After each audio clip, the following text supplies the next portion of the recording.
2012 का ये क्वेश्चन है जो आपको आपकी स्क्रीन पर दिख रहा है। तो हम 2012 से क्वेश्चन उठा रहे हैं। 2012 से बच्चे हम क्वेश्चन उठा रहे हैं और 2025 तक हम लेकर जाने वाले हैं आपको। तो एक बड़ा जो PYQ का पार्ट है हम डिस्कस करने वाले हैं। तो मेरी रिक्वेस्ट रहेगी उपस्थित सभी स्टूडेंट्स से कि आप इस वीडियो को ज़्यादा से ज़्यादा शेयर कर दें, इस लिंक को अपने साथियों तक पहुंचा दें ताकि आपके सभी साथी आज के लाइव सेशन का हिस्सा बन सके। चलिए ज़्यादा समय नहीं लेते हुए हम हमारी क्लास को कंटिन्यू करेंगे। क्वेश्चन आपको स्क्रीन पर सीन हो रहा है। फर्स्ट क्वेश्चन जो बोर्ड एग्जाम 2012 में पूछा गया था, बोर्ड एग्जाम 2012 में क्वेश्चन क्या कहता है, AgNO3 के विलयन में 2 एम्पियर की धारा, कल भी हमने डिस्कस किया था। तो I आपको दिया गया है 2 एम्पियर, I 2 एम्पियर, T दिया गया है 30 मिनट, T 30 मिनट दिया गया है। सेकंड बना लीजिए आप, सेकंड बना लीजिए आप, मिनट के सेकंड बना लीजिए क्योंकि हर टाइम हमें सेकंड में चाहिए होता है। तो 30 मिनट के सेकंड बनाएंगे तो ये बन जाएंगे 1800 सेकंड। 60 से मल्टीप्लाई कर देंगे 1800 सेकंड हो जाएंगे। कैथोड पर निक्षेपित, मैंने कल भी आपको बताया था, कोई भी मेटल होगा, कोई भी धातु होगा, वो कैथोड पर ही जमा होगा। कैथोड पर निक्षेपित चांदी का द्रव्यमान क्या होगा? What is the mass of silver deposited at cathode? यदि Ag का मोलर द्रव्यमान, molar mass of Ag is 108, Ag का मोलर मास दिया गया है 108।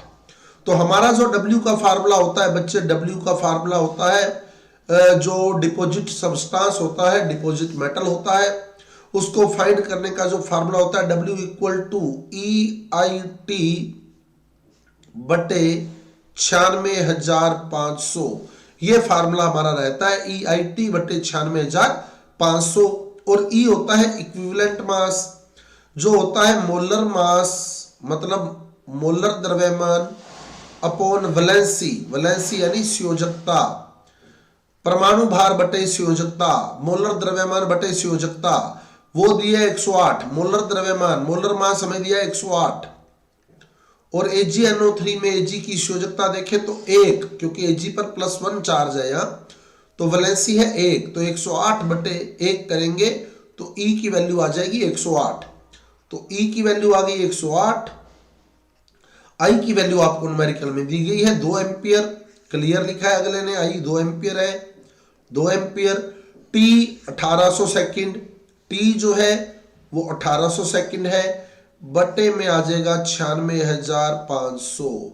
तो ये बच्चे आपका आंसर आ जाएगा। उम्मीद है आपको समझ आ गया होगा। उसके बाद गुना भाग करेंगे, मल्टीप्लाई डिवाइड करेंगे, आपका आंसर आ जाएगा। कर दोगे सोल्व?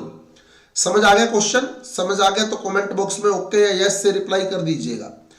I दिया है, T दिया है, ठीक है, 96,500 फिक्स है, सिर्फ E चाहिए। E होता है मोलर मास अपॉन वैलेंसी, परमाणु भार बटे संयोजकता। तो परमाणु भार आपको दिया है 108, वैलेंसी है 1, तो 108 बटे 1 करेंगे बच्चे, आपका आंसर आ जाएगा वैल्यू पुट करने के बाद। समझ आ गया क्वेश्चन? समझ आ गया तो कमेंट बॉक्स में ओके यस या रूटीन की तरह थंब इंप्रेशन से रिप्लाई कीजिएगा। मूव करते हैं अगले क्वेश्चन की ओर। अगर समझ नहीं आया तो कमेंट बॉक्स में रिपीट वर्ड लिख दीजिएगा बच्चे, क्वेश्चन रिपीट कर दिया जाएगा। चलिए अगले क्वेश्चन की ओर मूव करते हैं बच्चे। अगला क्वेश्चन देखते हैं। हमारा अगला क्वेश्चन क्या रहता है 2012 में। अब देखिए दोनों ही न्यूमेरिकल आए, तो मैं आपसे मेरी एक रिक्वेस्ट रहेगी कि इस चैप्टर के न्यूमेरिकल जो है वो किसी भी कीमत पर आप ड्रॉप मत कीजिएगा, छोड़िएगा मत। कई बार हम लोग छोड़ देते हैं न्यूमेरिकल, अपने को लगता है यार न्यूमेरिकल क्या है, एक आधा न्यूमेरिकल आना है। लास्ट ईयर भी इस चैप्टर से 2 न्यूमेरिकल आए हैं, 2012 में भी आप देख रहे हैं इस चैप्टर से 2 न्यूमेरिकल आए हैं। तो न्यूमेरिकल किसी भी स्थिति में हमें मिस नहीं करने हैं, ये रिक्वेस्ट रहेगी। ओके, राहुल ने आंसर भेज दिया है 4.029, तो वो आप सोल्व कर लीजिएगा पिछले क्वेश्चन का आंसर। चलिए समझ आ गया वैसे वो क्वेश्चन, समझ तो आ गया ना क्वेश्चन, पिछला क्वेश्चन जो हमने किया था। चलिए हम अब इस क्वेश्चन की बात कर रहे हैं। आपको ये भी हमने कल ऐसा क्वेश्चन किया था, आपको KCl की मोलर लिमिटिंग मोलर कंडक्टिविटी मतलब सीमांत मोलर चालकता लैम्डा m0 KCl का दिया गया है।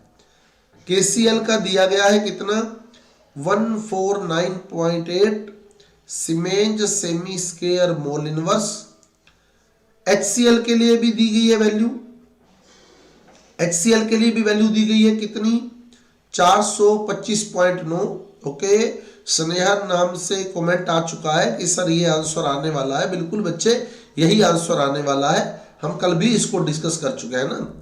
CH3COO इसकी वैल्यू भी दी गई है, CH3COO इसकी कितनी दी गई है, 114.4।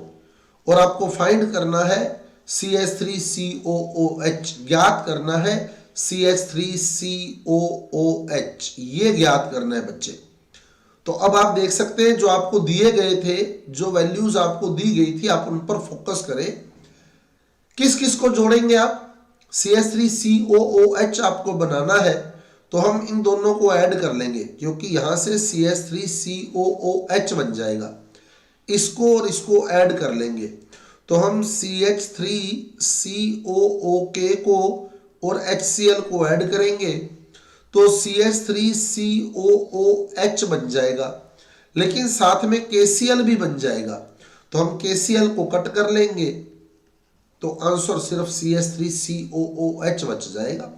तो हमें CH3COOH की फाइंड करनी थी, तो यहाँ ये पड़ा CH3COO, ये पड़ा H, इन दोनों को ऐड करेंगे बच्चे। इन दोनों को जब ऐड करेंगे तो KCl एक्स्ट्रा ऐड हो जाएगा, तो फिर हम KCl को कट कर लेंगे, माइनस KCl कर देंगे, आपका आंसर आ जाएगा CH3COOK।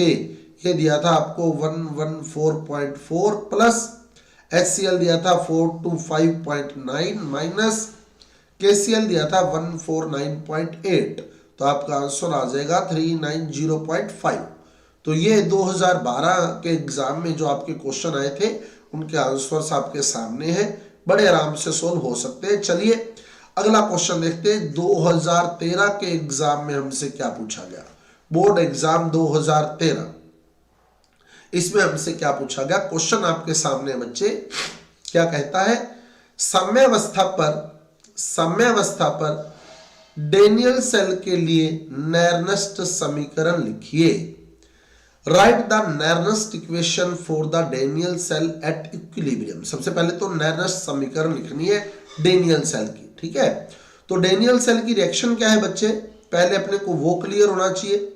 तो डेनियल सेल की रिएक्शन है Zn plus Cu plus 2 equal to Zn plus 2 plus Cu, और इस रिएक्शन में 2 मोल इलेक्ट्रॉन जो है पार्टिसिपेट करते हैं। ये डेनियल सेल की रिएक्शन है।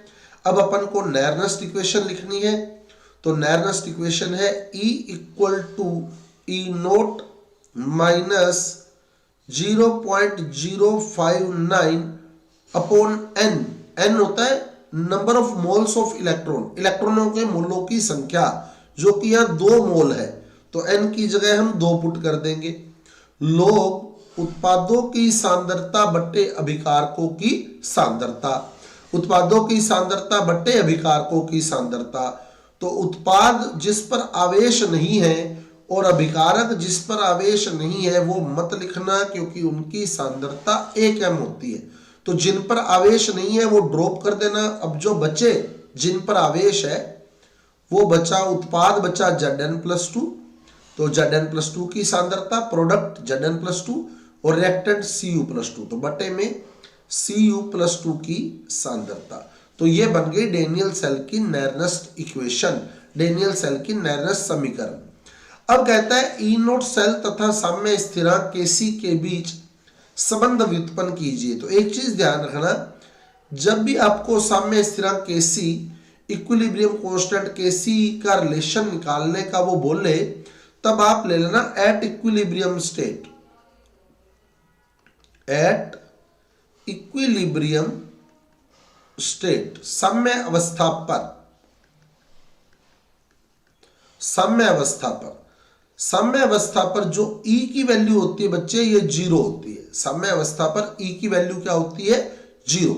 साम्य अवस्था पर E की वैल्यू 0 पुट कर देंगे तो E की वैल्यू 0 हो जाएगी, E की वैल्यू 0 हो जाएगी।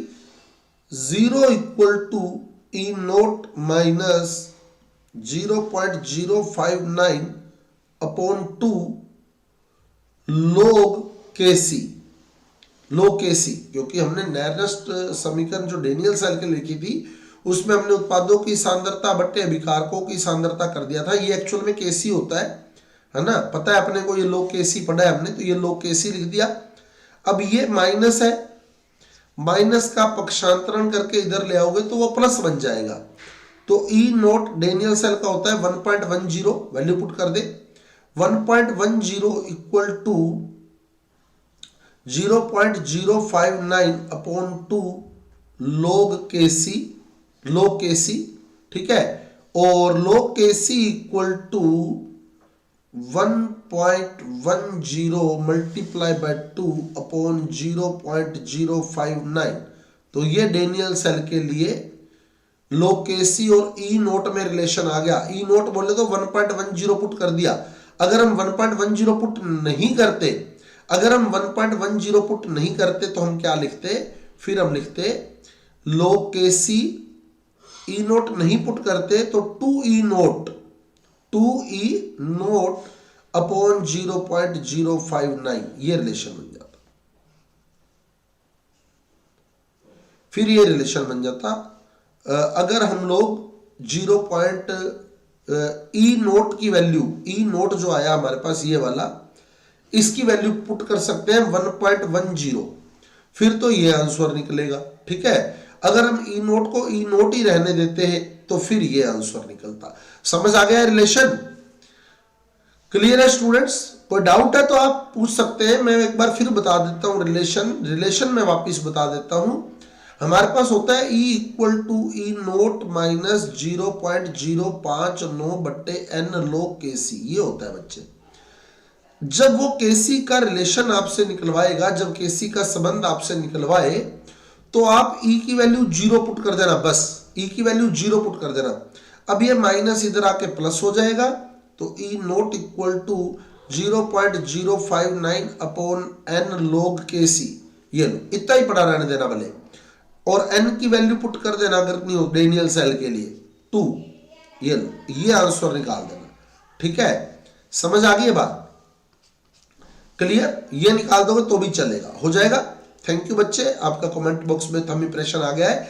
चलते हैं अगले क्वेश्चन पर। 2013 के एग्जाम में ऊपर लिखा हुआ है बोर्ड एग्जाम 2013, तो अभी बोर्ड एग्जाम 2013 ही डिस्कस कर रहे हैं हम।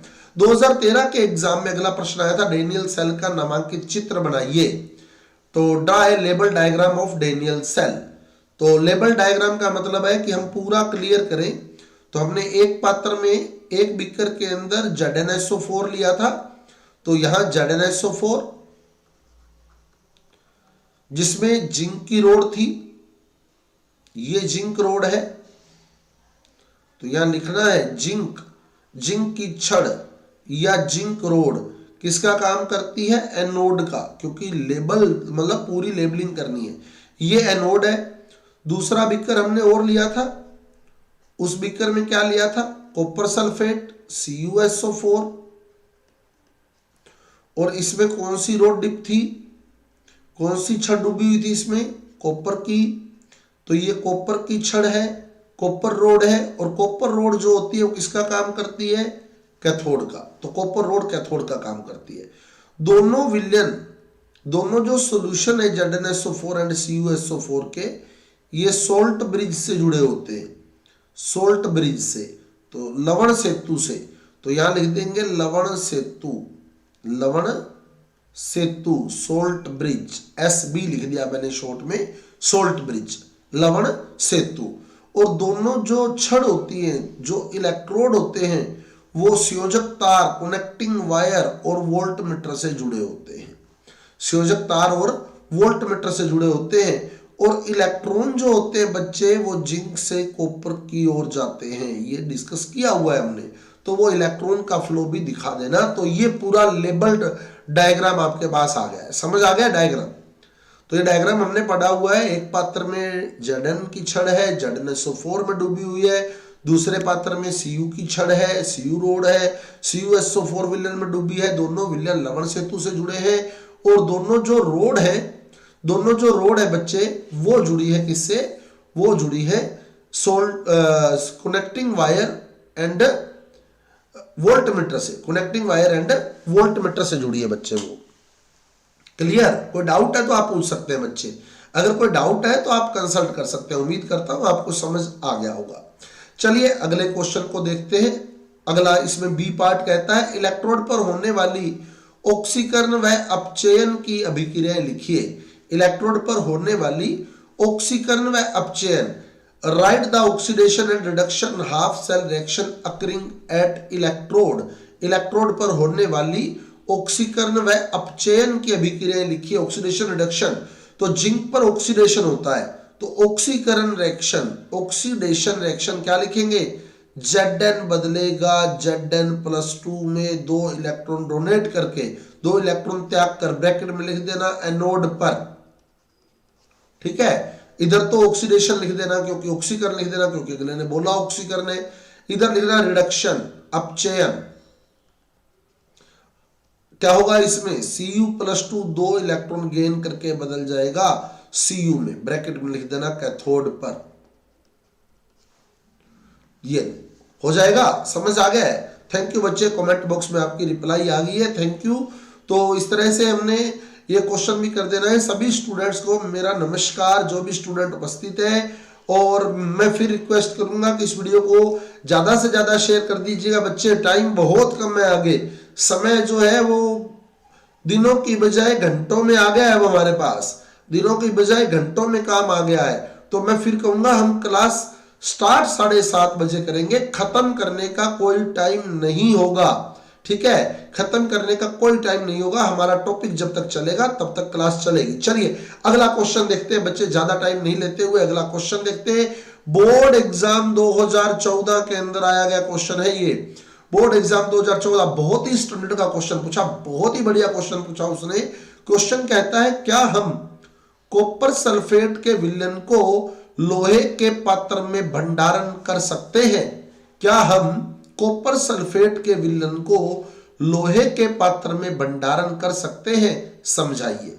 Can we store copper sulphate solution in an iron vessel? Explain. हमेशा ध्यान रखना बच्चे, जो स्टोर करना होता है ना अपने को किसी भी चीज को, वो हमेशा कम सक्रिय में करनी चाहिए, लेस एक्टिव में करनी चाहिए। जो लेस एक्टिव हो, एक्टिविटी सीरीज पढ़ी है ना आपने, जो कम एक्टिव हो उसके अंदर स्टोर करना चाहिए, कम सक्रिय हो, क्योंकि ज्यादा सक्रिय हुआ तो क्रिया कर जाएगा, अगर ज्यादा सक्रिय हुआ तो क्रिया कर जाएगा। तो हम एक बार हमारी वो एक्टिविटी सीरीज को अगर रिपीट करें, लेके बारात कान्ना मजे से आला जाओ फिर, एफ तो ये आ गया, सीडी नहीं सुनो प्रभु, फिर हे कौन, कॉपर ये आया।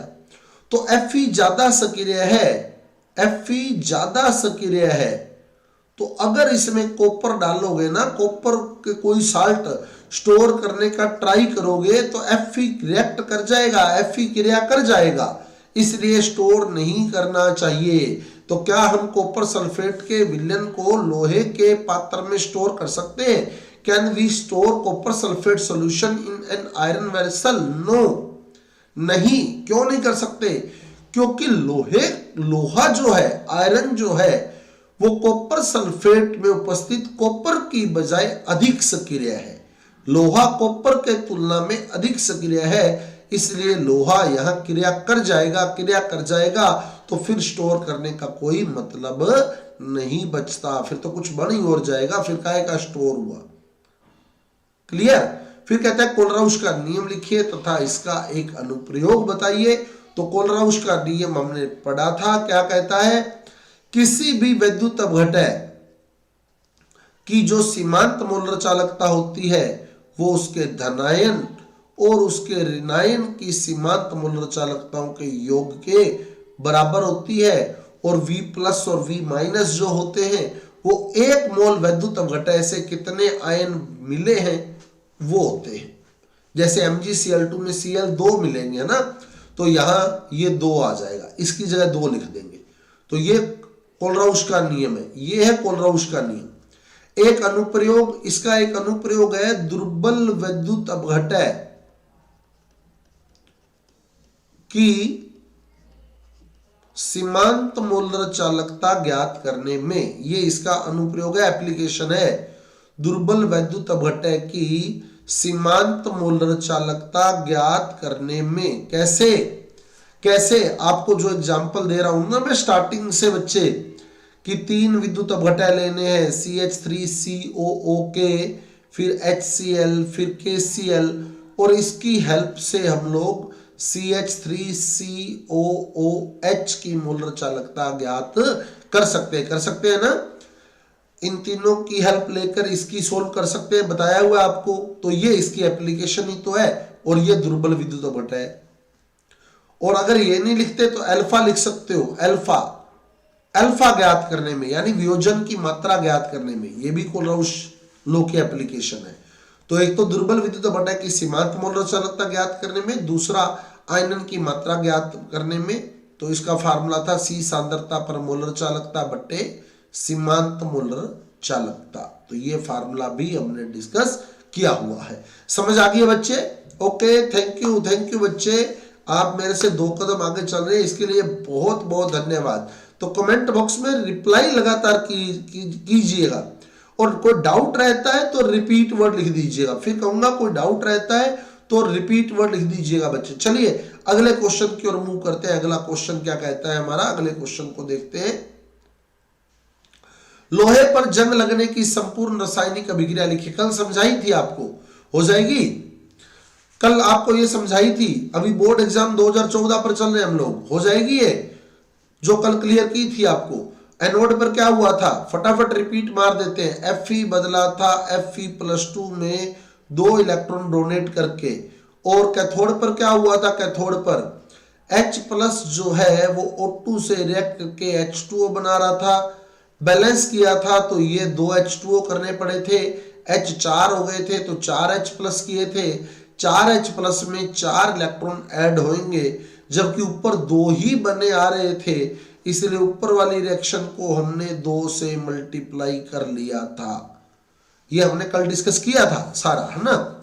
और फिर ओवरऑल रिएक्शन निकाल लेंगे। तो ओवरऑल रिएक्शन निकालने के बाद जो 2Fe+2 और H2O बने हैं, 2Fe+2 और 2H2O बने हैं, इस पर लगातार ऑक्सीजन का आक्रमण होता है और Fe2O3 प्लस 4H+ बन जाते हैं, और Fe2O3 में जल जुड़ता जाता है और जंग लगता जाता है। ये कल हमने डिस्कस कर लिया था। और डेनियल सेल वाला तो अभी पढ़ा ही है, जस्ट डेनियल सेल वाला तो जस्ट पढ़ा है। डेनियल सेल की संपूर्ण अभिक्रिया दीजिए, अभी पढ़ा था हमने।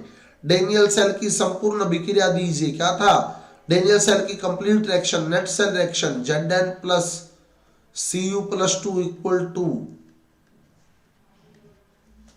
Zn+2 plus Cu। Daniell cell की संपूर्ण अभिक्रिया Zn plus Cu+2 equal to Zn+2 plus Cu, ये पढ़ी थी हमने, है ना। और उसके बाद क्या कहता है, डेनियल सेल की नैर्नस समीकरण लिखिए। तो क्या लिखेंगे, E equal to E0 minus 0.059 बट्टे n log Kc, ये होती है नैर्नस समीकरण। डेनियल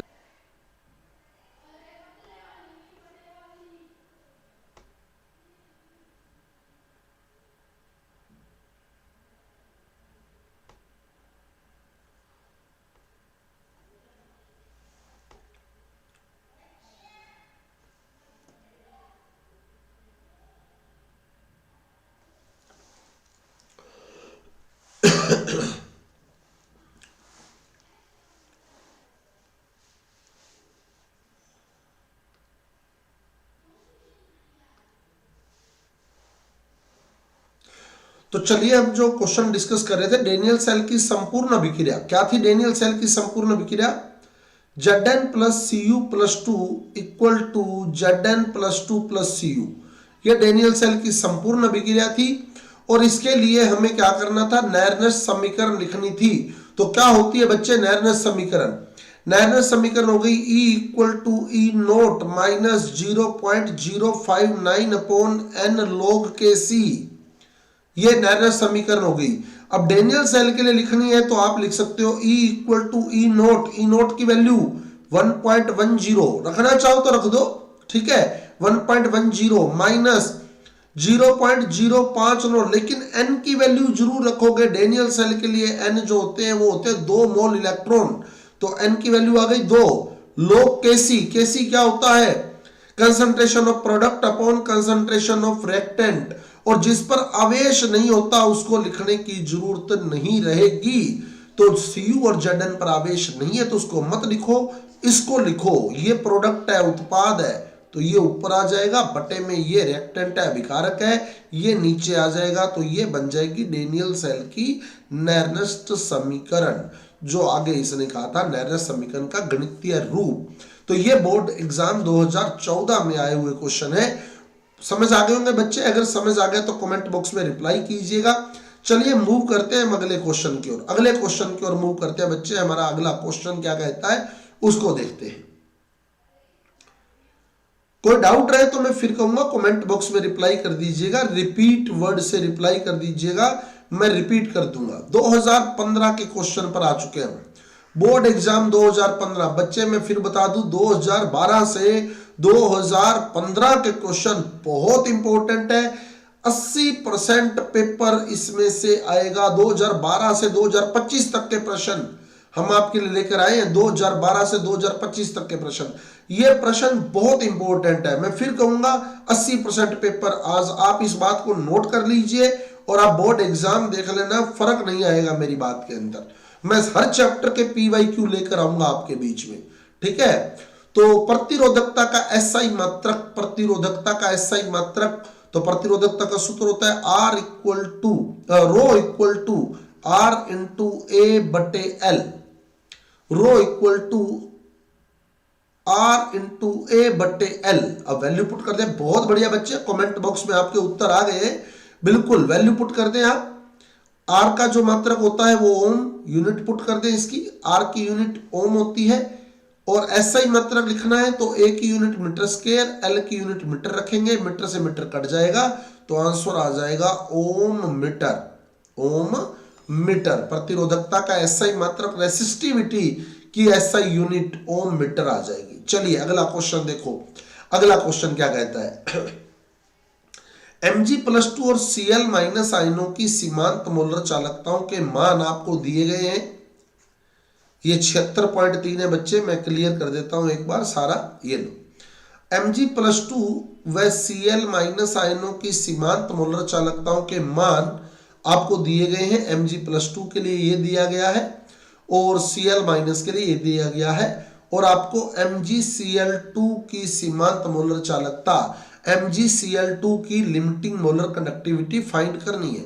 तो Mg+2 की लिमिटिंग मोलर कंडक्टिविटी दी गई है, Cl- की लिमिटिंग मोलर कंडक्टिविटी दी गई है बच्चे, और आपको फाइंड करनी है MgCl2 की। MgCl2 की लिमिटिंग मोलर कंडक्टिविटी आपको फाइंड करनी है। तो MgCl2 में एक सिंपल सी बात है बच्चे कि एक Mg है और 2 Cl है। एक Mg है और 2 Cl है, तो आप लिखेंगे lambda m MgCl2 eight 0 concentration. बहुत बढ़िया, जतिन बाबू की रिप्लाई आ गई है कमेंट बॉक्स में कि Mg एक ही है तो 106 एक बार लिखेंगे, प्लस Cl 2 है तो Cl वाले को 2 से मल्टीप्लाई करके लिखेंगे, तो 106 प्लस कितना बन जाएगा 76, 152 हो गया, 152.6, तो ये आ जाएगा 258.6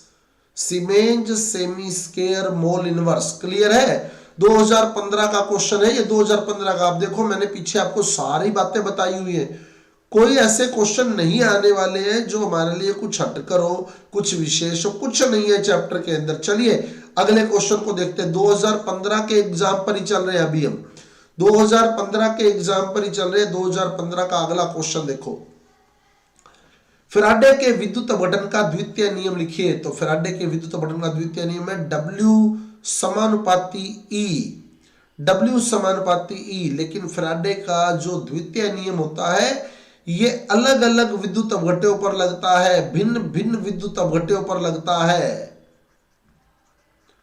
डिफरेंट इलेक्ट्रोलाइट पर लगता है। तो एक विशेष बात रहेगी इसकी, अलग अलग विद्युत अपघट्यों पर लगता है second law of electrolysis, different electrolytes पर लगता है सेकंड लॉ ऑफ इलेक्ट्रोलाइसिस। तो क्या लिखेंगे, जब भिन्न भिन्न विद्युत अपघट्यों के विलयन में, जब डिफरेंट इलेक्ट्रोलाइट्स के सॉल्यूशन में हम लोग धारा प्रवाहित करते हैं, करंट फ्लो करते हैं, तो इलेक्ट्रोड पर जमा होने वाले पदार्थ की मात्रा, मतलब डिपॉजिट सब्सटेंस की जो अमाउंट है वो उसके तुल्यांकी भार के इक्विवेलेंट मास के डायरेक्टली प्रोपोर्शनल होती है। तो भिन्न भिन्न विद्युत अपघट्यों के विलयन में समान धारा समान रहेगी। भिन्न भिन्न विद्युत अपघट्यों के विलयन में समान धारा समान समय तक प्रवाहित करने पर, भिन्न भिन्न विद्युत अपघट्यों के विलयन में समान धारा समान समय तक प्रवाहित करने पर इलेक्ट्रोड पर जमा होने वाले पदार्थ की मात्रा उसके तुल्यांकी भार के समानुपाती होती है। तो डिफरेंट इलेक्ट्रोलाइट्स में सेम करंट सेम टाइम तक पास करना है, तो जो हमारे पास फैराडे के अकॉर्डिंग इलेक्ट्रोड पर सब्सटेंस डिपॉजिट होगा वो इक्विवेलेंट मास के डायरेक्टली प्रोपोर्शनल होगा। नियम बच्चे यही लिखना है। उसके बाद फार्मूले बनेंगे। फार्मूला जो बनेगा वो W1 बटे W2 बराबर E1 बटे E2 बराबर Z1 बटे Z2। ये भी आपको समझा देता हूं, Z1 बटे Z2 हालांकि आपकी बुक में नहीं है, पर कहां से आया है। चलिए, एक बच्ची का कमेंट आ गया है स्नेहा अरोड़ा नाम से कि E1 बटे E2 बराबर Z1 बटे Z2, तो बिल्कुल आपको बताऊंगा कि कहां से आया है ये। चलिए, हमने पढ़ा W समानुपाती E, W समानुपाती E, फिर हम कह रहे हैं कि अलग अलग विद्युत अपघट्यों में अलग अलग धारा प्रवाहित हो, अलग अलग विद्युत अपघट्यों में समान धारा समान समय तक आ रही है। अब दो विद्युत अपघट्य माना दो विद्युत अपघट्य हैं, तो प्रथम के लिए क्या आएगा, W1 समानुपाती E1, और सेकंड के लिए क्या आएगा, W2 समानुपाती E2। ठीक है, समानुपाती का निशान आ गया, बिल्कुल सही है। एक कमेंट आया है, स्नेहा आपका गलत आंसर है। नहीं, बिल्कुल सही है इस बच्ची का आंसर, अभी क्लियर कर दूंगा मैं, बिल्कुल सही है इसका आंसर। विजय जी आपका कमेंट आया है कि स्नेहा आपका गलत आंसर है, नहीं बिल्कुल सही आंसर है स्नेहा का, मैं क्लियर कर देता हूं अभी। W1 समानुपाती है E1 के, W2 समानुपाती है E2 के। समानुपाती का निशान हटाओगे तो कोई ना कोई कांस्टेंट लगाओगे, तो W1 बराबर KE1, W2 बराबर KE2।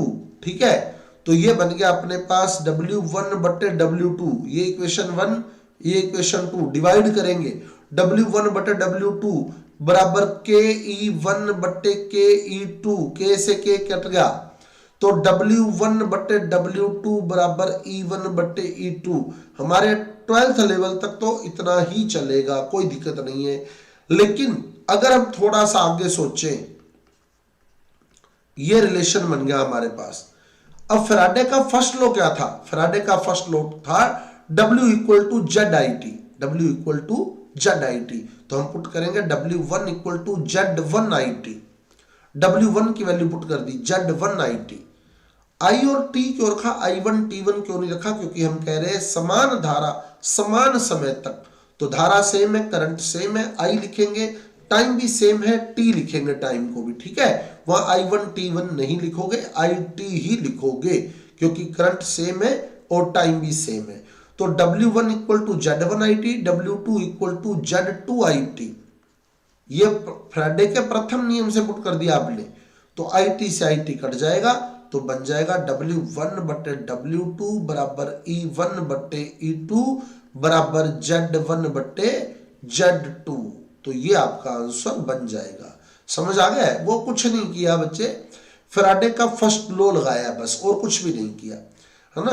W1 equal to Z1IT। समझ आ गया, समझ आ गया तो कमेंट बॉक्स में रिप्लाई कीजिएगा। अगली बात हम करने वाले हैं, कोई डाउट है तो रिपीट लिख दीजिएगा। तो चलिए अगला क्वेश्चन देखते हैं। अगला क्वेश्चन इसी का बै पार्ट कहता है, मानक हाइड्रोजन इलेक्ट्रोड का नामांकित चित्र बनाइए। स्टैंडर्ड हाइड्रोजन इलेक्ट्रोड का लेबल डायग्राम ड्रॉ करना है। तो स्टैंडर्ड हाइड्रोजन इलेक्ट्रोड में क्या होता है, स्टैंडर्ड हाइड्रोजन इलेक्ट्रोड में एक MH प्लस आयन होते हैं, एक MH प्लस आयन होते हैं, एक MH प्लस आयन, और इसमें एक प्लेटिनम ब्लैक से लेपित प्लेटिनम की पन्नी डिप की होती है, थिन स्ट्रिप डिप की होती है प्लेटिनम की। तो ये प्लेटिनम की थिन स्ट्रिप है, प्लेटिनम की पतली पन्नी है, बिल्कुल पन्नी। और इसमें एक तरफ से हाइड्रोजन गैस प्रवाहित की जाती है, H2 गैस, जिसका प्रेशर 1 बार रखा जाता है, 1 बार रखा जाता है। तो ये डायग्राम आ जाएगा SHE का, SHE का डायग्राम आ जाएगा। ये समझ आ गया है? क्लियर है? SHE का डायग्राम ये भी हम डिस्कस कर चुके हैं पहले। चलते हैं 2015 के क्वेश्चन हम लोग जो डिस्कस कर रहे हैं। सभी बच्चों को मेरा नमस्ते, ठीक है। तो टॉपिक चलते के बीच में बच्चे रिप्लाई नहीं कर सकते हम, तो इसलिए टू द पॉइंट, क्योंकि टाइम बिल्कुल लिमिटेड रह गया, टाइम बिल्कुल लिमिटेड रह गया बच्चे, ठीक है। चलिए आगे चलते हैं, आगे चलते हैं। 2016 के बोर्ड एग्जाम पर हम लोग आ गए हैं, 2016 के बोर्ड एग्जाम पर हम लोग पहुंच चुके हैं, ठीक है। चलिए आगे देखते हैं 2016 में क्या पूछा गया था हमसे इस चैप्टर से। तो क्या बात है, ये वो कल वाला क्वेश्चन आ गया जो हमने बात की थी ना कि सबसे खतरनाक क्वेश्चन हमने डिस्कस किया था, है ना, सबसे खतरनाक क्वेश्चन है, ठीक है। तो वो क्वेश्चन आ चुका है, तो वो ये 2016 में आया था क्वेश्चन बच्चे, देखो। चलिए देखते हैं अपन क्या कहता है ये क्वेश्चन। क्वेश्चन पर पहले फोकस करें, क्या कहता है।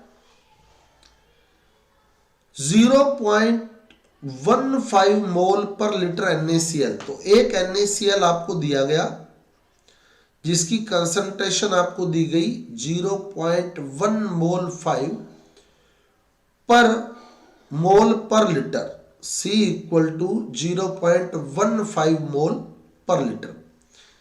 2026 में दुनिया खत्म है, यूट्यूब खूब देखते हैं आप लोग, है ना। 2026 में दुनिया खत्म है, तो पता लग जाएगा, बिल्कुल अच्छी बात है, खत्म हो जाएगी तो। पर खत्म नहीं हुई तब क्या होगा, है ना। खत्म हो जाएगी तो अच्छी बात है, सही है, झंझट छूट जाएगा इस चीज से, और हमारा भी और आपका भी।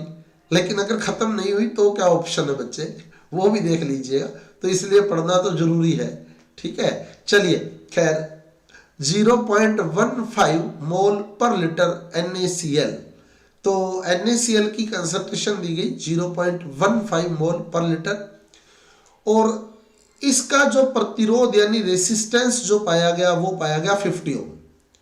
तो रेसिस्टेंस जो इसका है वो कितना है, 50 ओम। इसी सेल का प्रतिरोध मतलब इसी सेल का रेसिस्टेंस 0.02 मोल पर लीटर NaCl, मतलब एक NaCl और दिया गया जिसकी कंसंट्रेशन अलग है, जिसकी कंसंट्रेशन अलग है इससे। तो एक NaCl और दिया गया है जिसकी कंसंट्रेशन 0.02 है, 0.02, जिसकी कंसंट्रेशन 0.02 है। अब इसका जो रेसिस्टेंस है वो 500 ओम है। तो ये बोर्ड एग्जाम में क्वेश्चन आते हैं ना बच्चे, उनके गुना भाग बहुत आसान होते हैं। अब देख लेना, इसका जो प्रतिरोध है वो 500 ओम है, ठीक है। यहां 0.02 ही आएगा। 0.02 मोल पर लीटर NaCl विलयन की चालकता ज्ञात करो, मतलब इसका कापा हमारे लिए क्वेश्चन मार्क है। इसकी चालकता हमें ज्ञात करनी है, इसकी चालकता हमें ज्ञात करनी है। बच्चे कम आते हैं, ज्यादा आते हैं, यहाँ पढ़ने के लिए आए, इसलिए यहाँ व्यू कम रहते हैं, क्योंकि अनर्गल मैसेज करने वाले जो है यहाँ टिकते नहीं है। आपको भी बाय बाय, ठीक है। तो चलिए हम बात कर रहे हैं, इसका कापा हमें सोल्व करना है, CR और कापा जो है हमें सोल्व करना है, ठीक है। तो अब कैसे ज्ञात करेंगे बच्चे, इसका कापा कैसे ज्ञात करेंगे। 0.15 मोल पर लीटर NaCl विलयन की चालकता हमें दी गई है। 0.15 मोल पर लीटर NaCl विलयन का कापा हमें दिया गया है 1.5 सीमेंज पर मीटर, ये दिया गया है कापा 1.5 सीमेंज पर मीटर, ये हमें दिया गया है। तो हम पहले क्या करेंगे, पर मीटर को पर सेंटीमीटर में सोल्व करेंगे। बताया था आपको कि पर मीटर को पर सेंटीमीटर में सोल्व करेंगे। कापा इक्वल टू 1.5 सीमेंस पर 100 सेंटीमीटर।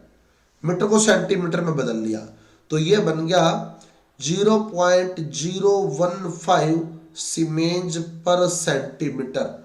तो पहले को मीटर को सेंटीमीटर में बदल लेना बच्चे, मीटर को सेंटीमीटर में बदल लेना, 0.015 बनेगा ये, ठीक है। 0.015 मीटर को सेंटीमीटर में बदल लेना, बदल लिया। अब आपको ये कापा फाइंड करना है बच्चे, ये कापा फाइंड करना है। तो कैसे करेंगे, कापा का फार्मूला क्या था, 1/r इंटू L/A। तो R तो आपको दिया गया 500, R तो आपको 500 दिया गया, R आपको 500 दिया गया, परंतु L/A नहीं दिया गया। तो L/A कहां से लाएंगे, सेम वही बात है कल वाली। L/A कहां से लाएंगे हम लोग, L/A लाएंगे हम जिसका कापा हमें दिया गया है वहां से, इससे लाएंगे L/A। L/A इससे लाएंगे, कैसे, kappa equal to 1/r into L/A। Kappa हमें दिया गया है 0.015 अपॉन में R50 इंटू L/A। 50 इधर मल्टीप्लाई हो जाएगा, L/A इक्वल टू 0.015 इंटू 50। अब ये जो L/A आया है ना, जिसका कापा दिया होगा ना, L/A उससे ले आएंगे, L/A हम उससे ले आएंगे जिसका कापा हमें दिया होगा, ठीक है। तो उस कापा से L/A आ जाएगा। अब जो L/A आएगा वो यहां पुट कर दो, 0.015 इंटू 50, ठीक है, क्लियर। तो कर लो सोल्व, अपॉन में 10 आ जाएगा। तो ये बन गया कापा इक्वल टू 0.015 अपॉन 10। तो कापा इक्वल टू 0.0015, ये आंसर आ गया 0.0015। समझ आ गई है बात, क्वेश्चन क्लियर है। कल भी हमने ऐसा क्वेश्चन डिस्कस किया था बच्चे, समझ आ गया है। चलिए अगले क्वेश्चन को देखते हैं, बोर्ड एग्जाम 2016। अगला क्वेश्चन क्या पूछा गया इस पेपर के अंदर, उसको देखते हैं। क्या बात है, वियोजन की मात्रा अल्फा निकालनी है, अल्फा निकालना है बच्चे, वियोजन की मात्रा अल्फा सोल्व करना है, degree of dissociation alpha solve करना है। क्या फार्मूला होता है अल्फा का, अल्फा का फार्मूला होता है बच्चे सी सांद्रता पर मोलर चालकता बटे सीमांत मोलर चालकता, सी सांद्रता पर मोलर चालकता बटे सीमांत मोलर चालकता, ये फार्मूला रहता है अल्फा का। अल्फा इक्वल टू सी सांद्रता पर मोलर चालकता बटे सीमांत मोलर चालकता। अब सी सांद्रता पर मोलर चालकता अगर हमें निकालनी है, सी सांद्रता पर मोलर चालकता हमें निकालनी है, तो फार्मूला है 1000 कापा बटे सी। क्योंकि सी सांद्रता पर मोलर चालकता उसने नहीं दी है, तो हम फार्मूला लगाएंगे सी सांद्रता पर मोलर चालकता बराबर 1000 कापा बटे सी, 1000 कापा बटे सी। चलिए सी सांद्रता पर मोलर चालकता सोल्व कर लेते हैं। 1000 इंटू कापा, कापा मतलब चालकता, कंडक्टिविटी, कंडक्टिविटी दी हुई है 5 into 10 raise to power -5, 5 into 10 की पावर -5, ये दिया हुआ है। और बटे में सी, सी मतलब सांद्रता 0.001, 0.001 ये दी गई है। तो ये पॉइंट हटाओगे तो ऊपर आ जाएगा 1000, 1000 ऊपर आ जाएगा।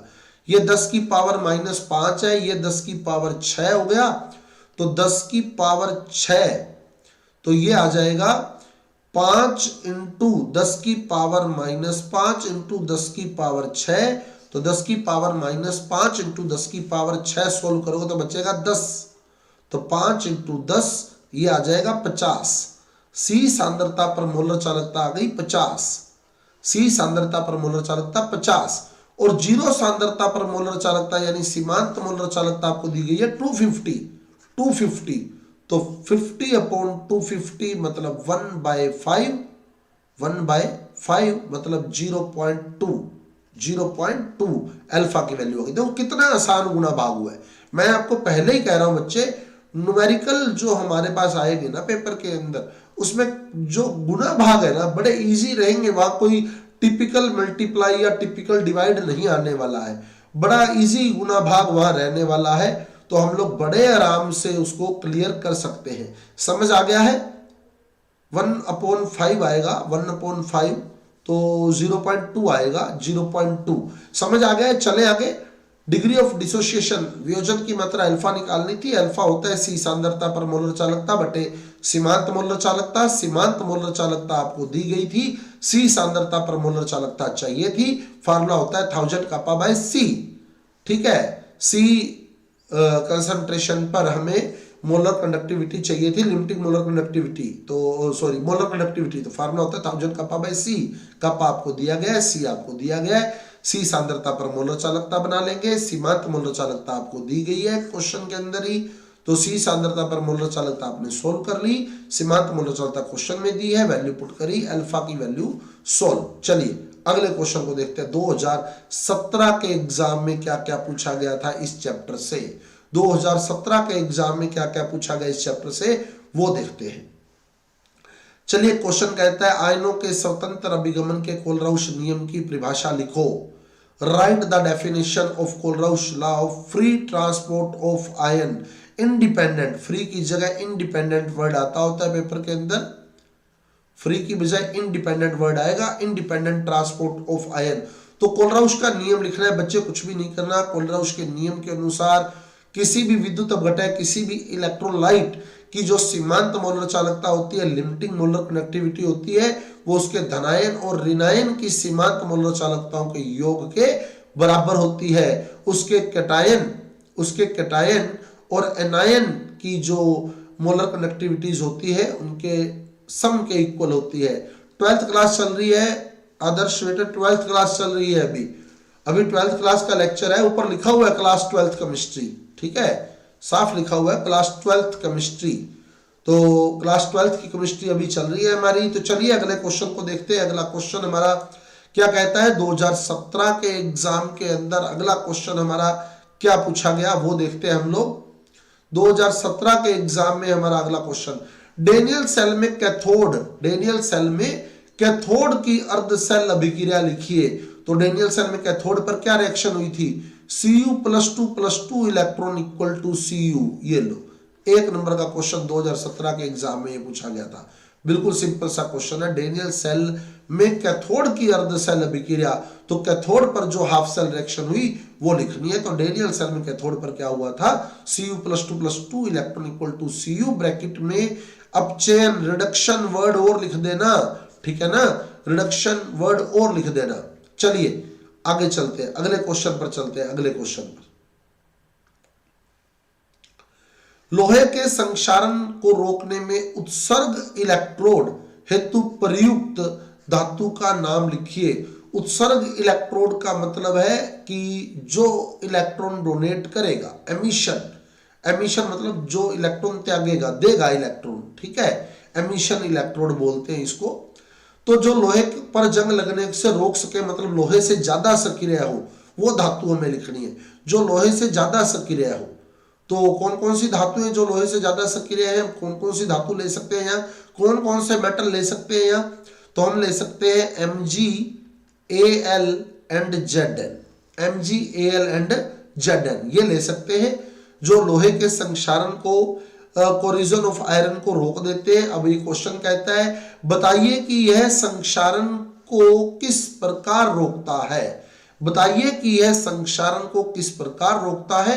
तो हम लोग लिखेंगे कि ये जो धातुएं हैं ये लोहे से ज्यादा सक्रिय है, आयरन से ज्यादा एक्टिव है, इसलिए इनका ऑक्सीडेशन हो जाता है, इनका ऑक्सीकरण हो जाता है, अतः लोहा जो है वो जंग लगने से बच जाता है, क्योंकि लोहे पर ऑक्सीकरण होगा तभी जंग लगेगा।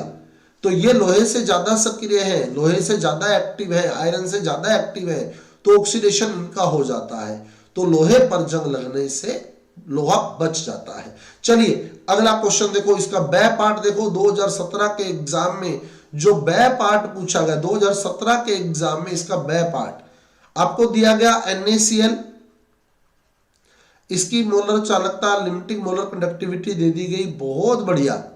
आंसर आ गया कमेंट बॉक्स के अंदर कि ये आंसर है, तो आंसर कमेंट बॉक्स में आ गया है कि आंसर जो है वो ये है। चलिए हम देखते हैं इसको क्या कहता है। NaCl की लिमिटिंग मोलर कंडक्टिविटी आपको दी गई 110। NaCl की लिमिटिंग मोलर कंडक्टिविटी मेरे को दी गई कितनी 110। HCl की दी गई 100। HCl की दी गई कितनी 100, HCl की 100। और एसिटिक एसिड CH3COOH की लिमिटिंग मोलर कंडक्टिविटी दी गई मेरे को 390। और मेरे को फाइंड करनी है CH3COONA की, CH3COONA की फाइंड करनी है मेरे को। तो कैसे करेंगे CH3COONA की फाइंड, किस किस को जोड़ेंगे, CH3COO ये रहा और Na ये रहा, इसको जोड़ोगे, इसको और इसको जोड़ोगे। तो जब आप इसको और इसको जोड़ोगे तो आप देख रहे हो H और Cl एक्स्ट्रा जुड़ गए, तो आप HCl को कट कर लोगे। बहुत बढ़िया। तो कमेंट बॉक्स में आ रहा है HCl को माइनस कर देंगे। बहुत बढ़िया बच्चे। तो 390 प्लस 110 माइनस 100 यानी 500 माइनस 100 400। देखो कितना सिंपल काम है, कितना सिंपल काम है, हो जाएगा। तो बड़े आराम से आप लोग जो है इसको कर सकते हैं, कहीं कोई दिक्कत नहीं है। अगर आपको डाउट लगता है तो आप पूछ सकते हैं, बड़ा सिंपल क्वेश्चन है। आप देखो बोर्ड एग्जाम 2017 भी हम क्लियर कर चुके हैं, आपको सारे क्वेश्चन में क्लियर कराने वाला हूं, कहीं कोई दिक्कत नहीं आने वाली है। ध्यान रखिएगा, कहीं कोई दिक्कत नहीं आएगी, सारे क्वेश्चन हम लोग क्लियर करने वाले हैं, कहीं कोई समस्या नहीं आएगी बच्चे। चलिए अगले क्वेश्चन को देखते हैं। 2018 के बोर्ड एग्जाम पर हम पहुंच गए हैं, 2012 से चले हम 2018 तक पहुंच गए। कोई क्वेश्चन ऐसा नहीं है जो आपको ना करवाया गया हो। चलिए आगे देखते हैं हम। मानक हाइड्रोजन इलेक्ट्रोड का चित्र अभी अभी बनाया था हमने, SHE का डायग्राम, SHE का डायग्राम और रिपीट हो गया। अब रिपीट देखना कितने क्वेश्चन होते हैं, रिपीट देखना। मैं इसीलिए आपको कह रहा हूं 2012 से 2025 के क्वेश्चन अगर आप कर लेंगे ना तो 80% पेपर आपको मिलेगा। मतलब अगर ये चैप्टर 6 नंबर का है ना तो 5 नंबर का काम इन्हीं में से आने वाला है। 6 में से 5 नंबर का काम यही देने वाले हैं आपको, PYQ ही। तो PYQ छोड़िएगा मत किसी भी कीमत पर, PYQ मिस नहीं होने चाहिए किसी भी चैप्टर के। 2012 से 2025 तक के PYQ आप कर लेते हैं तो आप लोग देख लेना 40 प्लस पेपर आपको मिलने वाला है। 40 प्लस मार्क्स का पेपर आपको इसी में से मिलने वाला है। बाकी के जो 12-15 नंबर आपने लेने हैं वो आपकी मेहनत के होंगे। चलिए आगे चलते हैं। अगला क्वेश्चन कहता है ईंधन सेल अन्य सेलों की तुलना में श्रेष्ठ क्यों होते हैं? कोई 2 कारण लिखिए। Fuel cell are superior to other cell, give 2 reason.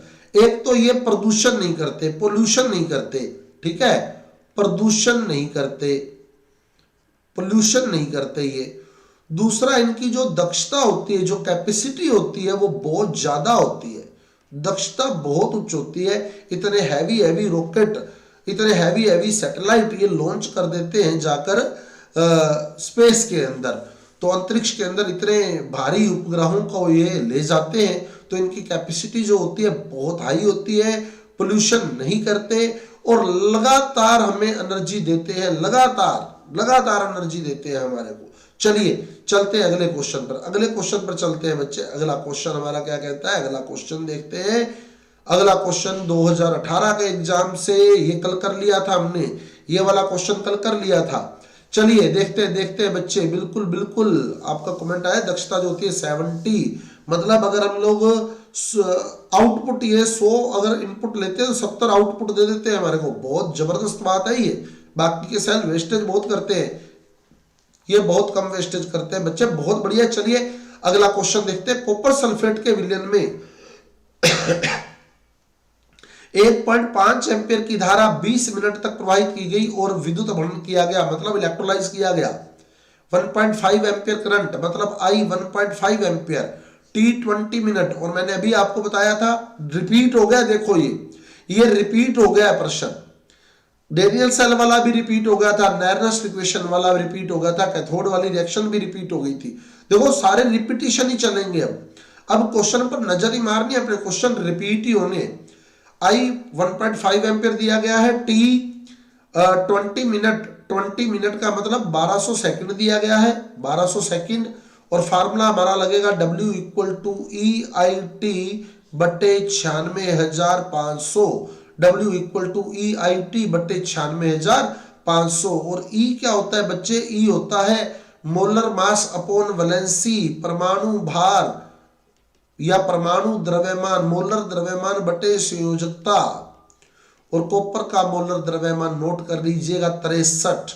Copper का मोलर द्रव्यमान 63 होता है, परमाणु भार 63 होता है, नोट कर लीजिएगा। मैं कुछ मेटल्स के परमाणु भार आपको बताऊंगा, नोट कर लीजिएगा। कॉपर का 63। और कॉपर सल्फेट CuSO4 में Cu पर अगर आप आवेश देखेंगे तो +2 है, मतलब इसकी वैलेंसी 2 है। तो परमाणु भार बटे संयोजकता, परमाणु भार 63 है, संयोजकता 2 है, 63 बटे 2 करेंगे तो 31.5 बन जाएगा। तो W E की वैल्यू आ गई 31.5, I आपको दिया है 1.5, T आपको दिया है 20 मिनट, 20 मिनट का मतलब 1200 सेकंड बटे 96,500। कर दोगे सोल्व? हो जाएगा। बिल्कुल सिंपल सा क्वेश्चन है, बस परमाणु भार नोट कर लीजिएगा कॉपर का, मोलर मास नोट कर लीजिएगा कॉपर का 63 होता है। ठीक है, बाई चांस एग्जाम में नहीं आए तो आपको पता होना चाहिए। ठीक है, तो वैलेंसी इसकी 2 है तो 63/2 31.5 आ जाएगा। तो हो जाएगा बच्चे, उम्मीद करता हूं आपको समझ आ गया होगा। चलिए अगले क्वेश्चन पर चलने वाले हैं हम। 2018 के बाद हम मूव करते हैं आगे 2019 पर। बोर्ड एग्जाम 2019 पर हम पहुंच चुके हैं, बोर्ड एग्जाम 2019 पर पहुंच चुके हैं। अब सिर्फ सेलों के क्वेश्चन नए आएंगे, जो हमने सेल अभी तक नहीं आए, निकल कैडमियम सेल है या शुष्क सेल है, वो क्वेश्चन नहीं आए हैं। तो वो कुछ क्वेश्चन नए आएंगे, बाकी कोई क्वेश्चन नया नहीं आने वाला है, आप देखिएगा। विद्युत अपघट्यों के चालकत्व को प्रभावित करने वाले 2 कारक लिखिए। तो विद्युत अपघट्य के चालकत्व को, कंडक्टिविटी को, कंडक्टेंस को आएगा एक्चुअल में, यहाँ चालकता मतलब कंडक्टेंस को प्रभावित करने वाले 2 कारक। तो एक कारक तो आप लिख दीजिएगा सांद्रता। ठीक है, सांद्रता लिख सकते हैं हम लोग, क्योंकि सांद्रता जैसे जैसे कम करेंगे तो आयनों की मात्रा बढ़ेगी, आयनों की मात्रा बढ़ेगी तो चालकत्व भी बढ़ेगा। सांद्रता कम करने पर आयन बढ़ते हैं, चालकत्व बढ़ता है, सांद्रता लिख सकते हैं। दूसरा ताप लिख सकते हैं, ताप बढ़ाते हैं तो आयनों की गतिशीलता बढ़ती है, आयनों की गतिशीलता बढ़ती है तो चालकता बढ़ती है, तो ताप भी लिख सकते हैं। सेकंड फैक्टर, 2 फैक्टर लिखने हैं, सांद्रता और ताप। तो ये आ जाएंगे 2 फैक्टर आपके पास, 2 कारक आपके पास आ जाएंगे। Corrosion is an electrochemical phenomenon, explain. संक्षारण एक वैद्युत रासायनिक परिघटना है, समझाइए। तो हम लोग क्या लिखेंगे बच्चे?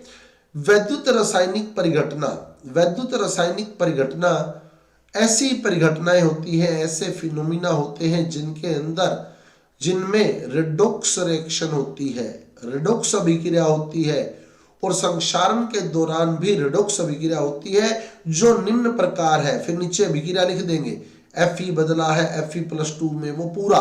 ठीक है, हाँ बिल्कुल बच्चे, डाइल्यूशन लिख सकते हो, सांद्रता या तनुता एक ही बात है, कंसंट्रेशन और डाइल्यूशन लिख सकते हो बच्चे, बिल्कुल डाइल्यूशन लिख सकते हो, कंसंट्रेशन और डाइल्यूशन एक ही बात है। तो पहले तो हम क्लियर कर देंगे कि संक्षारण एक वैद्युत रासायनिक परिघटना क्यों है, क्योंकि वैद्युत रासायनिक परिघटनाएं वो होती है जिनमें रिडॉक्स अभिक्रिया होती है, और संक्षारण में भी रिडॉक्स अभिक्रिया होती है, इसमें भी एनोड और कैथोड बनते हैं। ठीक है, या लोहा जो है एनोड का काम करता है, Fe+2 में बदलता है 2 इलेक्ट्रॉन त्याग कर, और जल की बूंद में उपस्थित H+ आयन कैथोड पर O2 से क्रिया करके जल में बदल जाते हैं। वो जो पूरी बात आपको समझाई हुई है, रिपीट है ये भी। ठीक है, बना दोगे रिएक्शन या लिखूं पूरी? फिर ओवरऑल रिएक्शन निकाल लोगे, 2 से मल्टीप्लाई होना चाहिए, ओवरऑल रिएक्शन निकाल लोगे, 4 से 4 इलेक्ट्रॉन कट गए। ठीक है, अब ओवरऑल रिएक्शन निकालोगे तो Fe+2 और 2H2 जो बनेगा, इस पर ऑक्सीजन अटैक करेगी और Fe2O3 बन जाएगा। Fe2O3 में जल जुड़ता जाएगा और Fe2O3.XH2O बन जाएगा। तो नीचे लिख देंगे, स्पष्ट है कि जब लोहे का संक्षारण हुआ है, कोरिजन हुआ है, तो रिडॉक्स अभिक्रिया होने पर लोहे पर जंग लगा है, इसलिए कोरिजन एक इलेक्ट्रोकेमिकल रिएक्शन है, इलेक्ट्रोकेमिकल फिनोमिना है, वैद्युत रासायनिक परिघटना है। समझ आ गया है?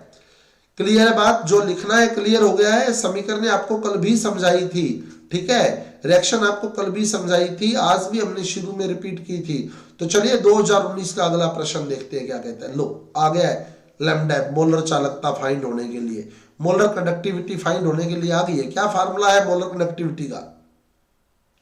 लैम्डा एम का फार्मूला क्या है बच्चे? लैम्डा एम का, lambda M equal to 1000 kappa by C, lambda M equal to 1000 kappa by C, ये फार्मूला है बच्चे। 1000 का 1000 कापा, देखें आप कापा आपको दिया हुआ है, कापा आपको दिया हुआ है, चालकता कंडक्टिविटी आपको दी गई है 0.0129 अपॉन सी आपको दिया हुआ है 0.10 पॉइंट हटाएंगे तो ऊपर 100 चला जाएगा, 0 से 0 कैंसिल हो जाएगी, 1000 को 10 से मल्टीप्लाई करेंगे 10,000 को इससे मल्टीप्लाई करेंगे 129 siemens semi square mole inverse. देखो कितने आसान गुना भाग है, मल्टीप्लाई डिवाइड सब इजी है बिल्कुल। और मैं शुरू से आपको कहता रहा हूं बोर्ड एग्जाम के अंदर आप देख लेना बिल्कुल इजी काम आता है, बिल्कुल इजी, ऐसे कटता है, तुरंत कटता है तुरंत। चलिए 2019 के प्रश्न आपने देख लिए हैं, बिल्कुल सिंपल से क्वेश्चन है, कोई भी क्वेश्चन नया नहीं आया है हमारे आगे। चलिए आगे चलते हैं, आगे चलते हैं बच्चे, समझ आ गया क्वेश्चन? चलिए 2020 की ओर मूव करते हैं। 2020 का क्वेश्चन क्या कहता है? कैडमियम निकल संचायक सेल में एनोड पर होने वाली अभिक्रिया लिखिए। तो एनोड की अभिक्रिया लिखनी है कैडमियम वाली, सेम मरकरी सेल वाली लिखनी है, मरकरी सेल वाली। Zn की जगह Cd लिख देना बस, Zn की जगह Cd लिख देना बस। मरकरी सेल में हुआ था ना जो अपने पढ़ा था, मरकरी सेल में क्या होता है? Zn plus 2OH minus equal to ZnO plus H2O plus 2 electron, ये मरकरी सेल में होता है। बस निकिल कैडमियम सेल में सेम रिएक्शन होती है, Zn की जगह Cd लिख देना बस, ये लो, ये रिएक्शन होती है निकिल कैडमियम सेल में, Zn की जगह Cd लिख देना, Cd plus 2OH minus equal to CdO plus H2O plus 2 electron, ये लो, हो जाएगी। एनोड वाली लिखनी है सिर्फ, कैडमियम कैडमियम ऑक्साइड में बदलता है और ये भी क्षारीय होता है, अंदर 2 OH माइनस इससे रिएक्ट कर जाते हैं, हो जाएगा बच्चे।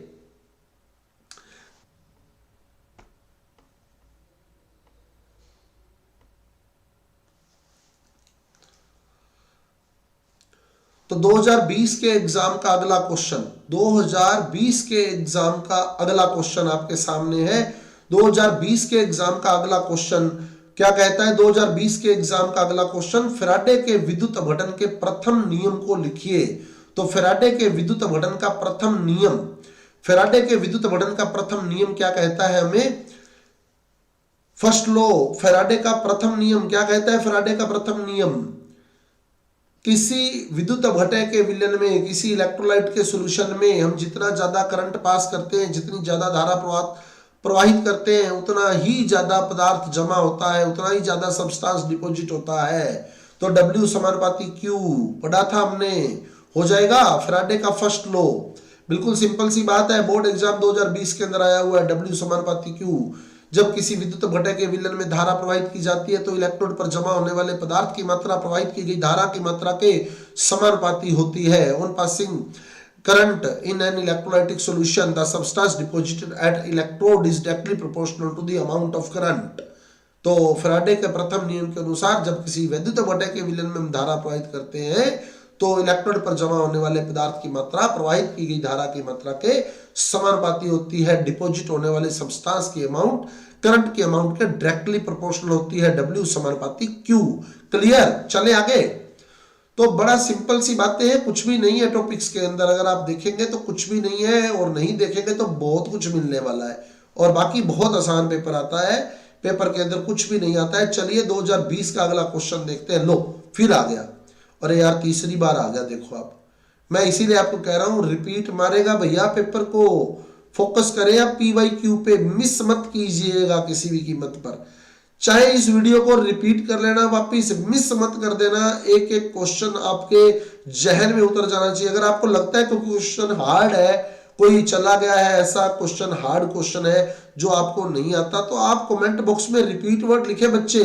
क्वेश्चन रिपीट होगा लेकिन क्वेश्चन मिस नहीं होना चाहिए, इस बात का विशेष ध्यान रखना। चलो ये क्वेश्चन तो हो जाएगा सबका। तो आपको CH3COONA बनाना है, तो CH3COO ये पड़ा, Na ये पड़ा, इसको जोड़ लेना। जब तो आप देखना H और Cl एक्स्ट्रा जुड़ गया तो HCl को माइनस कर लेना, मतलब NaCl और CH3COOH को जोड़ना है और HCl को माइनस करना है। अब NaCl है 126.4 और एसिटिक एसिड है 390.5 और ये है 425.4 HCl। ये लो, ये आपका आंसर आ जाएगा। कर दोगे? क्लियर? बिल्कुल 91.5 आंसर आएगा, 91.5। चलिए चलते हैं आगे। इस तरह का क्वेश्चन बहुत कर लिए यार हमने, है ना, तो कुछ भी नहीं है इन क्वेश्चन के अंदर। 2021 के अंदर पेपर नहीं हुआ था, कोविड था, कोविड-19 में एग्जाम नहीं लिया गया था और 2022 के अंदर इस चैप्टर को सिलेबस से हटा दिया गया था। उसका कारण था क्योंकि सिलेबस जो है वो रिड्यूस किया गया था, कोविड के बाद सिलेबस को कम किया गया था, इसलिए इस चैप्टर को हटा दिया गया था। सिलेबस कम किया गया था कोविड के बाद, तो ये चैप्टर जो है वो हटा दिया गया था। चलते 2023 के पेपर पर पहुंच चुके हैं हम। देखो तो यार खत्म होने वाला है, 26 तो 26 तो आ गया। देखो आप सारे प्रश्न आपके आगे आ गए। लो ये आ गया। कहता है डेनियल सेल में Cu+2 और Zn+2 आयनों की सांद्रता 1 इकाई 1 यूनिट, मतलब Zn+2 की सांद्रता को भी 1 ले लो, ठीक है, और Cu+2 की सांद्रता को भी 1 ले लो। तो विद्युतीय विभव, तो इलेक्ट्रिक पोटेंशियल क्या होगा? तो फार्मूला क्या होता है? E = E0 - 0.059/n log Zn+2 की सांद्रता बट्टे Cu+2 की सांद्रता। ये फार्मूला है। अब इसकी सांद्रता 1 ले ली, इसकी सांद्रता 1 ले ली, ये log 1 बन गया। log 1 का मान 0 होता है, ये सारा 0 हो गया, तो E = E0 हो गया। और डेनियल सेल का E0 जो होता है ये 1.10 वोल्ट होता है, तो ये B 1.10 वोल्ट आपका आंसर रहने वाला है। बी ऑप्शन आपका करेक्ट है। तो 2023 के एग्जाम में प्रश्न पूछा गया है, ये मेरे इंपॉर्टेंट क्वेश्चन में भी आपको मिल जाएगा। और 2022 में जो मैंने इंपॉर्टेंट क्वेश्चन रिलीज किए थे, एक बुकलेट रिलीज की थी श्योर सक्सेस के नाम से, उसमें भी देख लेना, वो क्वेश्चन मिल जाएगा। ऐसा नहीं है कि वो इसके आने के बाद आया, वो क्वेश्चन पहले से है मेरे वाली बुकलेट में। 2023 में बोर्ड एग्जाम में आ गए, 2022 की बुकलेट देख लीजिएगा। यानी 2023 के एग्जाम के लिए जो बुकलेट जारी की थी मैंने, वो देख लीजिएगा, उसमें वो क्वेश्चन मिलेगा आपको। चलिए आगे चलते हैं। ईंधन सेल की संरचना हो जाएगी। ईंधन सेल कल ही समझाया था आपको, हो जाएगा ईंधन सेल। ईंधन सेल की संरचना का वर्णन कीजिए। तो ईंधन सेल में क्या होता है देख लेते हैं हम लोग। ईंधन सेल में प्लेटिनम के 2 इलेक्ट्रोड लगे होते हैं, जिस पर कार्बन के 2 इलेक्ट्रोड लगे होते हैं, जिस पर प्लेटिनम की तार लपेटी होती है। कार्बन के 2 इलेक्ट्रोडों पर प्लेटिनम की तार लपेटी होती है। ये एक इलेक्ट्रोड हो गया, इस पर कार्बन की तार लपेटी हुई है, ठीक है। इधर दूसरा इलेक्ट्रोड हो गया, इस प्लेटिनम की तार लपेटी हुई है इस पर भी, ठीक है, प्लेटिनम वायर लपेटी होती है। इसमें एक ओर से जो बायां इलेक्ट्रोड होता है वो एनोड का काम करता है और इस ओर से हाइड्रोजन गैस प्रवाहित की जाती है, और दूसरा इलेक्ट्रोड जो होता है वो कैथोड का काम करता है। इस ओर से कैथोड वाली साइड से ऑक्सीजन गैस प्रवाहित की जाती है, और दोनों के बीच में, एनोड और कैथोड के बीच में क्षार भरा होता है, वैद्युत अपघटय के रूप में क्षार भरा होता है। तो ये संरचना हो जाएगी इसकी, ये संरचना हो जाएगी। बिल्कुल बच्चे, इस बार भी बुकलेट जारी होने को है, बिल्कुल बुकलेट आपको मिल जाएगी, बहुत जल्द वो बुकलेट जारी होने वाली है, मिल जाएगी आपको। ईंधन सेल की संरचना का नामांकित चित्र बनाइए। नामांकित चित्र भी बन गया, लो ये नामांकित चित्र बन गया, वर्णन हो गया, 4 लाइनें लिखनी है, काम खत्म है। 2 नंबर का क्वेश्चन था, बोर्ड एग्जाम 2023 का प्रश्न आपके सामने है, आपको दिख रहा है। तो चलते हैं 2023-24 के एग्जाम की ओर। 2024 के एग्जाम पर हम पहुंच चुके हैं बच्चे, 2024 के एग्जाम पर हम आ गए। 2024 चालकता का SI मात्रक है, पहले प्रतिरोधकता का आया था, अब चालकता का बताना है। चालकता प्रतिरोधकता का व्युत्क्रम चालकता कहलाता है, ठीक है। तो कापा = 1/r × L/A, ठीक है। तो 1/r हो गया ओम इनवर्स और L/A हो गया मीटर इनवर्स। ओम इनवर्स को हम लोग सीमेंस या साइमंस भी बोलते हैं, कंडक्टिविटी का एसआई मात्रक लिखना है। सीमेंज एसआई मात्रक लिखना है बच्चे, सीमेंज मीटर इनवर्स एसआई मात्रक लिखना है, तो सीमेंज मीटर इनवर्स एसआई मात्रक देना है बच्चे, ध्यान रखिएगा एसआई मात्रक मीटर में लेकर चलना, सीमेंज मीटर इनवर्स। चलिए आगे चलते हैं, अगले क्वेश्चन पर चलते हैं। अगला क्वेश्चन हमारा क्या कहता है, डेनियल सेल का चित्र को चित्रित कीजिए। हो गया रिपीट, देख लो डेनियल सेल का चित्र रिपीट हो चुका है, ठीक है। चलिए अगले क्वेश्चन पर चलते हैं, अगले क्वेश्चन पर कर दोगे डेनियल सेल का चित्र। चलिए अगले क्वेश्चन को देखते हैं, अगला क्वेश्चन क्या कहता है। अगला क्वेश्चन क्या कहता है, लो SHE का चित्र आ गया वापिस, देखो मानक हाइड्रोजन इलेक्ट्रोड का चित्र बनाओ, हो जाएगा। और जल और वायु की उपस्थिति में लोहे का संक्षारण किस प्रकार होता है वर्णन कीजिए। हो गया संक्षारण भी रिपीट, देख लो संक्षारण भी रिपीट हो गया, SHE रिपीट हो गया, संक्षारण रिपीट हो गया। अगली बात नहीं आ गई, शुष्क सेल के उपयोग के दौरान एनोड और कैथोड पर होने वाली सेल अभिक्रियाओं के समीकरण लिखो। तो शुष्क सेल में, ड्राई सेल में क्या हुआ था, एनोड पर क्या हुआ था, Zn बदला था Zn+2 में 2 इलेक्ट्रॉन डोनेट करके, ये एनोड पर हुआ था, यहां लिखना है एनोड। और कैथोड पर क्या हुआ था बच्चे, ध्यान होगा आपको, मैंने समझाया था आपको, MnO2 और NH4+ रिएक्ट किए थे, और NH4+ में जब इलेक्ट्रॉन जुड़ता है तो इससे NH3 तो एज इट इज निकल जाता है, NH3 तो एज इट इज निकल जाता है, पीछे H+ में इलेक्ट्रॉन जुड़ता है वो H बन जाता है। NH4+ में से NH3 तो सीधा ही निकाल लेना, पीछे बचेगा H+ में इलेक्ट्रॉन जोड़ोगे तो वो H बन जाएगा, और H को जब आप MnO2 में जोड़ोगे तो एक O के साथ वो H जुड़ जाएगा, एक O बच जाएगा। MnO2 है ना, तो ये जो एक H है वो एक O के साथ तो जुड़ जाएगा, एक O बच जाएगा, तो MnOOH लिख देना उसको, MnOOH। और जो NH3 निकली है बच्चे वो Zn+2 से रिएक्ट कर जाएगी, Zn+2 से NH3 रिएक्ट कर जाती है। इसको चाहे लिखना चाहे ना लिखना, क्योंकि उसने एनोड और कैथोड की रिएक्शन कही थी, तो ये एनोड पर होती है, ये कैथोड पर होती है, ये एनोड पर, ये कैथोड पर, शुष्क सेल वाली। समझ आई हुई है सबको? कोई डाउट है तो आप, फिर मैं कह रहा हूं आप रिपीट वर्ड लिख दीजिए, मैं समझा दूंगा, मैं रिपीट फिर कर देता हूं, कोई बात नहीं, 1 मिनट लगेगा अपने को। तो Zn बदल जाता है Zn+2 में, ये तो एनोड वाली होगी, सिंपल सी है। कैथोड पर क्या होता है बच्चे, MnO2 और NH4+ रिएक्ट करते हैं, इलेक्ट्रॉन की उपस्थिति रहती है, NH4+ से अमोनिया H निकल जाती है, H+ में H+ में इलेक्ट्रॉन जुड़ता है वो H बन जाता है, और वो H जो होता है वो MnO2 में जुड़ जाता है और MnOOH बन जाता है, MnOOH।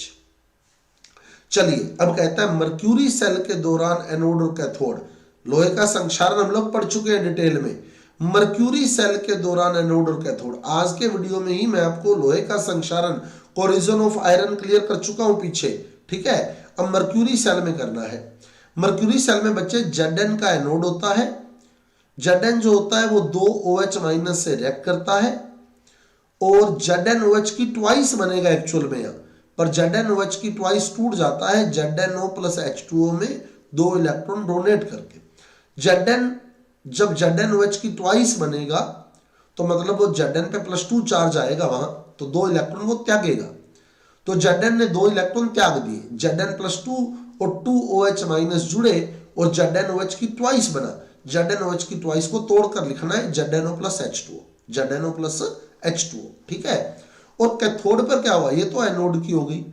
कैथोड पर क्या करोगे बच्चे, मर्करी सेल में कैथोड पर HgO होता है, HgO। तो ये जो ZnO है ना, इसकी जगह बच्चे HgO लिखना है और रिएक्शन को उल्टा लिख देना है बस। जैसे उल्टा कैसे, Zn की जगह Hg लिखना है plus H2O plus 2 electron equal to Hg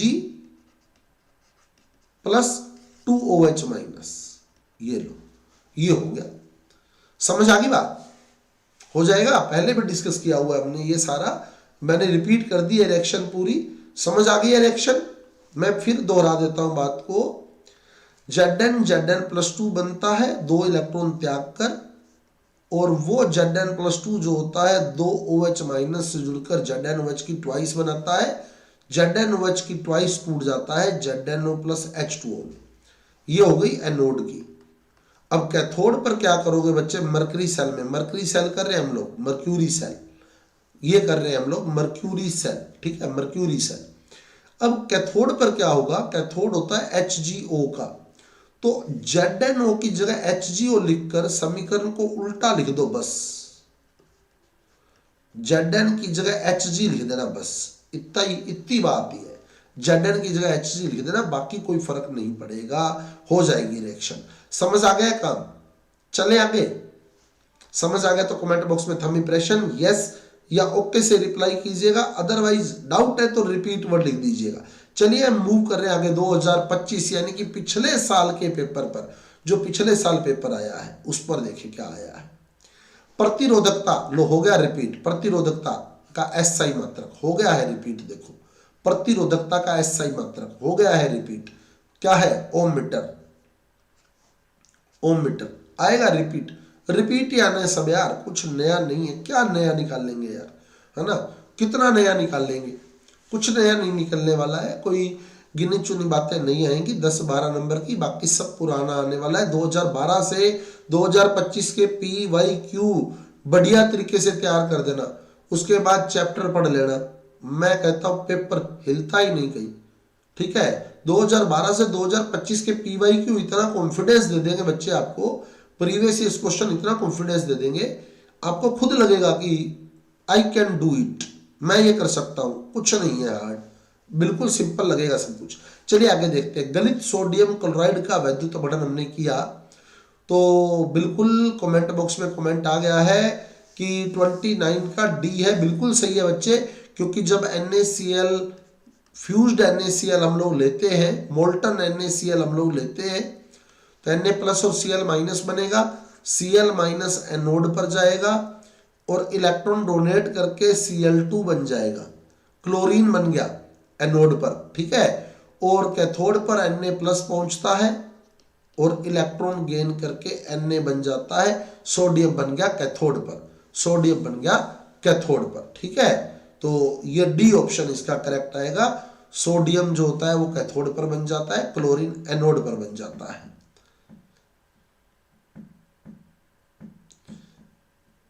PYQ question मतलब बच्चे प्रीवियस ईयर्स क्वेश्चन है, प्रीवियस ईयर्स मतलब पुराने सालों में जो आए हुए प्रश्न है। लगभग 40 नंबर का पेपर देंगे ये आपको, लगभग 40 नंबर का पेपर देंगे PYQ। चलिए, सांद्रता घटने पर मोलर चालकता, सांद्रता घटने पर मोलर चालकता कल समझाया था आपको। सांद्रता घटने पर मोलर चालकता क्या होता है? सांद्रता घटने पर मोलर चालकता बढ़ती है। The molar conductivity increases with decreasing concentration, molar conductivity increases with decreasing concentration। कल डिस्कस किया था ये भी मेरी बुकलेट के अंदर था, ठीक है, और आ गया 2025 के अंदर। निकिल कैडमियम सेल का चित्र, निकिल कैडमियम सेल का चित्र, तो निकिल कैडमियम सेल वाला चित्र आपने देखा होगा। बीचों बीच जो है वो यहाँ पूरा जो है पदार्थ भरा हुआ है,